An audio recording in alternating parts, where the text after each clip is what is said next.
मोहम्मद हमाद, इसकी 1 महीने पहले सर्जरी हुई थी यहाँ सुदेश मेडिकल में। इसका इंटरनल इम्प्लांट लग गया था CI522 थिन एस इम्प्लांट है वर्ड में।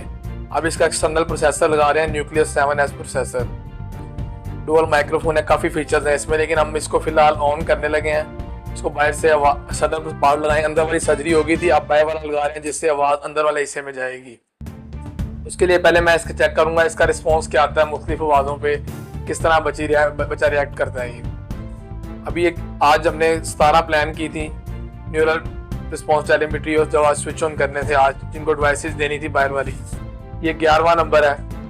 17 बच्चों की कल हुई, मुख्तलिफ बच्चों का मुख्तलिफ रिस्पॉन्स था। कुछ बच्चे रो रहे थे, कुछ हंस रहे थे, मतलब कि पहली दफ़ा आवाज़ जा रही थी। बच्चों के बिहेवियर पे डिपेंड करता है किस तरह वो रिस्पॉन्ड करते हैं। अब हम मोहम्मद हमाद का देखते हैं कि ये किस तरह रिएक्ट करता है टेस्ट करने पे। अस्सलाम वालेकुम नाज़रीन, څنګه چې تاسو ګورئ چې دا ماشوم موږ اپریټ کړو، څنګه چې تاسو ته د اپریشن شوی کوکلیر امپلانټ لپاره دې کې د غوږ دوه حصې وي، یو بهر وي یو دننه وي. د دننه حصه تقریبا 40 ورځې مخکې درته لګېدلې وه اپریشن په ذریعه، او نن چې کوم د بهر حصه ده هغې باره کې ته موږ بل ډیوایس ولګولو چې د هغې ته د بهر غوږ وي. هغه مو چې کله سویچ آن کړو نو په دې سویچ باندې موږ بیا فردر ګورو دته معمولی اوازونه ورکو. څنګه چې تاسو ګورئ چې دته اواز مونږ شروع کړو نو دا ماشوم لږ غبراو شان شو، ځکه چې د په ژوند کې چېرته اواز نه دی اورېدلی او نه دی اواز یا خبرې پیژني. نو دی اخوا دېخوا ګوري چې یاره دا څه مسله ده. ګوره کله اخوا ګوري او تر دی. دې کې مونږ دته 5% اواز ورکو، ځکه زیات ځکه نشو ورکولی چې دی خو شور نه دی خبر. که مونږ زیاتو نو هغه د باندې زیاتېږي، هسې نه چې هغه نور نقصان وکړي یا دی ویریږي یا بل څه مسله وشي. نو دا اواز دته سلو جاري شي او د دې سلو نه دا اواز دته مختلف ساوندونه ورکولی شي چې دی په هغې باندې پوه شي.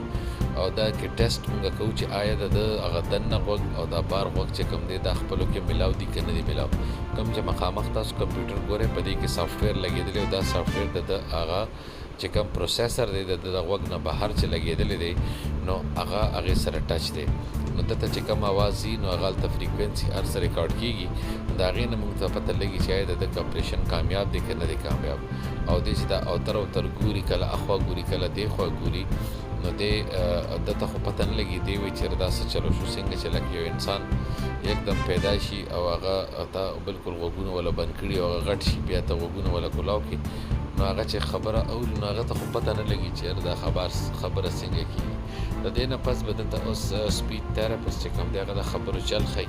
نو دا به مختلف سیشنز وي، دي به په مختلف تاریخونو باندې راولي. تاسو ماشوم ته ګورئ او تر اخوا دېخوا ګوري چېرې دا څه چل دی، لکه تنګ شانتی دی که نه، خاموش هم دی، بالکل څه وایي نه، ځکه چې د ده ذهان چې کوم دی نو هغه اوس هغه اواز طرف ته دی کوم چې دی اوري، خو دته هېڅ پته نه لګي چې موږ څه کوو. ځکه موږ خاموش ناستو، خو دته د کمپیوټر مدد سره مختلف اوازونه روان دي. د دې نه پس چې دا ټیسټ د ده وشي، دا اوس موږ سره د ټیسټ کامیاب راغی نو د هغې نه پس دته چې بیا موږ پیله اواز ورکوو نو هغه به د بانګ وي. په بانګ کې به ګورو موږ څنګه چې ماشوم پیدا شي او کور کې ورته خلک بانګ وایي نو دته به هم موږ بانګ وایو او موږ سره مولانا صاحب موجود دی نو هغې به ورته بانګ وایي انشاءالله. دا د اواز اورېدو په دنیا کې پیله ورځ ده.